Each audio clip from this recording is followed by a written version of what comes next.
সরকারি দলে কোন দল যাবে আগের থেকে জানি কেমনে?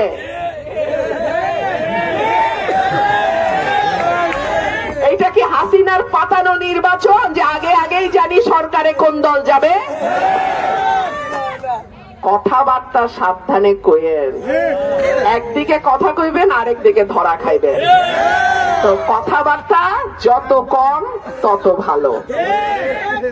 আপনারা কি করে এত শিওর হইলেন যে সরকার গঠন ওই দলই করবে? অন্য দলও তো সরকার গঠন করতে পারে, তখন আপনাদের কি অবস্থা হবে ওইটা আগে চিন্তা করেন। যাই হোক, আমার কথা পরিষ্কার, আমি চুরি করব না, আমার চেলা চামুন্ডা চুরি করবে না, আমার হাইকমান্ডেও কিছু দিতে হবে না। সুতরাং আমার মানুষ তাদের জন্য যেই বরাদ্দ আসবে তার পুরাটা তারা পাবে, এইখানে কোন রকম নয় ছয় চলবে না। প্রিয় ভাইরা আমার, অনেকে আছেন প্রবাসে, অত্যন্ত কষ্ট করে আপনারা আমাদের দেশের অর্থনীতিকে টিকিয়ে রাখেন, কিন্তু বাংলাদেশের মাটিতে যখন আসেন তখন আপনারা যথেষ্ট সুযোগ সুবিধা পান না। এমনকি বিদেশে যেতে হলেও আপনাদেরকে নানান রকম হয়রানির মধ্যে পড়তে হয়।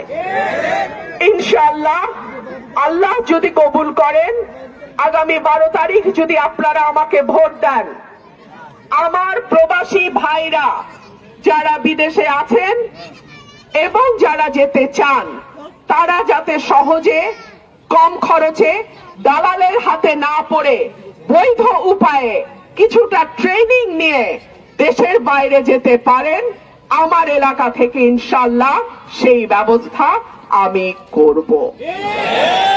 একই সঙ্গে আপনার পরিবার যাতে এলাকায় নিরাপদ থাকে, আপনার মা বোন যাতে পরিবার সহ এলাকায় নিরাপদ থাকে, ইনশাআল্লাহ সেই দায়িত্ব আমার।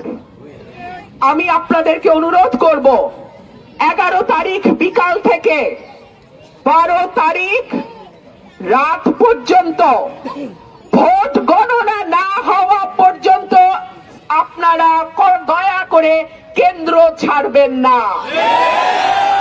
আপনারা আমার একমাত্র সৈনিক, আপনারা ছাড়া আমার কোনো ওয়ার্ড কমিটি, ইউনিয়ন কমিটি, উপজেলা কমিটি নাই।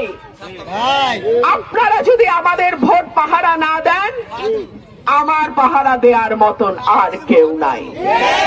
আপনাদেরকে অনুরোধ করব, ভোট পাহারা দিয়ে কেন্দ্রে কেন্দ্রে ফলাফল ঘোষণা হওয়ার পর সই দিয়ে আমাকে জানায়া তারপরে আপনারা কেন্দ্র ছাড়বেন, তার আগে না। প্রিয় ভাইরা আমার, খেলায় যখন কেউ গোল দিতে না পারে তখন প্রতিপক্ষকে ফাউল করে। এই ফাউল যাতে সরাইলের মাটিতে না হয় সেই দিকে আপনাদের সজাগ থাকতে হবে।